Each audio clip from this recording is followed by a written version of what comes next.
来看这，但若是风台过了，这中间的工课是踏踏地地。咱的劳动部呢，即卖已经启动临时工的申请，伫咧云嘉南地区来确定超过1700个临时的工作机会。逐个月这津贴上悬是28000外块，希望除了提供人力，也互灾区的人会当有短期的收入。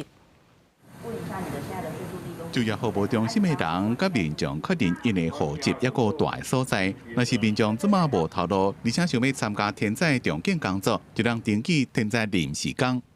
家里也影响到，受损得很严重，所以我刚好看到网络上有包，这里可以申请短期的零工补助啊。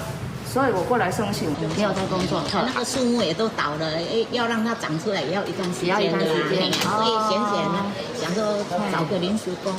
当那是风台扫过了，云嘉南地区灾情严重，因为灾区即马人力无够，为了要协助灾后复原，劳动部联络地方政府甲所属的单位，协助整合提补人力的需求，让灾区失业者有短期的收入。劳动部已经启动了天灾零工协助措施。提供灾区失业者1725个短期的就业机会。云林地区我们有核等198个工作机会，工作津贴以每小时最低工资190元来核给，最高每个月会核发到28590元整。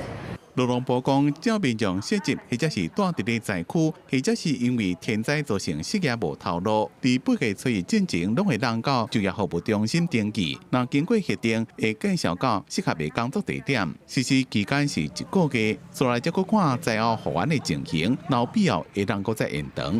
公司新闻综合报道。